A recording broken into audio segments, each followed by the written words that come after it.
القضاء يحسم الجدل. حكم ثقيل في قضية الأمير هشام ورضا طوجني يهز الرأي العام.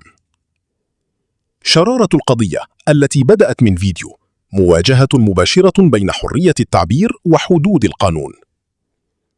انطلقت هذه القضية من محتوى رقمي نشره اليوتيوبر محمد رضا طوجني على منصة يوتيوب، وهو الفيديو الذي اعتبره الأمير هشام العلوي متضمنا عبارات تمس الشرف والاعتبار.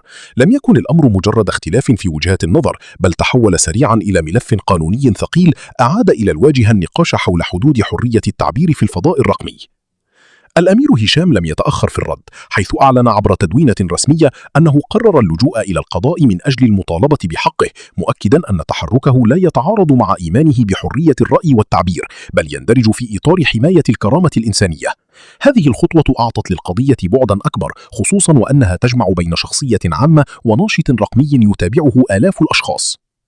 ومع تصاعد التفاعل، بدأ الرأي العام ينقسم بين من يرى في القضية دفاعا مشروعا عن الكرامة، ومن يعتبرها اختبارا حقيقيا لحرية التعبير في المغرب. وهكذا تحولت الواقعة من فيديو على الإنترنت إلى واحدة من أبرز القضايا التي تابعتها الأوساط الإعلامية والقانونية. حكم قضائي صارم يضع النقاط على الحروف، غرامات وتعويضات تعكس خطورة الأفعال. بعد جلسات من التداول، أصدرت المحكمة الابتدائية بالرباط حكمها بإدانة طوجني، حيث فرضت عليه غرامة مالية نافذة قدرها 100,000 درهم، إضافة إلى تعويض مدني لفائدة الأمير هشام بلغ 600,000 درهم، وهو رقم يعكس تقدير المحكمة لحجم الضرر المعنوي. ولم يقتصر الحكم على الجانب المالي فقط، بل تضمن أيضا إلزام المعني بالأمر بحذف الفيديو موضوع الشكاية، مع نشر الحكم على نفقته الخاصة.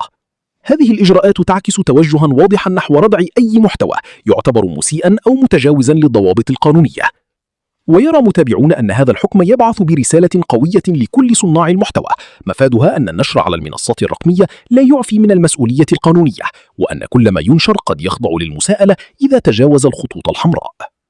دفاع قانوني يؤكد الخط الأحمر للكرامة. جدل مستمر حول التوازن بين الحرية والمسؤولية.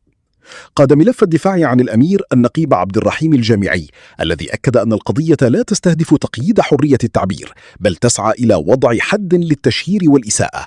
وشدد على أن الكرامة الإنسانية تظل فوق كل اعتبار، وأن أي خطاب يتضمن تحقيرا أو مساسا بالشرف لا يمكن تبريره تحت غطاء حرية الرأي.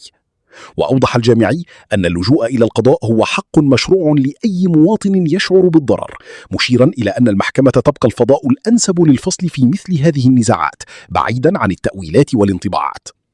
هذا الطرح أعاد فتح نقاش واسع داخل المجتمع، خاصة في ظل الانتشار الكبير لمنصات التواصل، حيث أصبح كل فرد قادرا على التأثير، لكن في المقابل مطالبا بتحمل مسؤولية ما ينشره. تداعيات الحكم ورسائله للمستقبل الرقمي. هل نحن أمام مرحلة جديدة من ضبط المحتوى؟ الحكم الصادر في هذه القضية لا يقف عند حدود الأطراف المعنية فقط، بل يمتد تأثيره إلى كل الفاعلين في المجال الرقمي، فقد أصبح واضحا أن القضاء يتجه نحو التعامل بحزم مع قضايا التشهير الإلكتروني في ظل تزايد تأثير المحتوى الرقمي على الرأي العام. كما أن هذه القضية قد تشكل سابقة تدفع صناع المحتوى إلى إعادة التفكير في طريقة تناولهم للمواضيع الحساسة، خصوصا تلك التي تمس الأشخاص بشكل مباشر. فحرية التعبير رغم أهميتها تبقى مرتبطة دائما بمسؤولية أخلاقية وقانونية. وفي خضم هذا النقاش يظل السؤال مطروحا بقوة: هل يمثل هذا الحكم بداية مرحلة جديدة أكثر صرامة في مراقبة المحتوى الرقمي بالمغرب، أم أنه مجرد تطبيق عادي للقانون في قضية استثنائية؟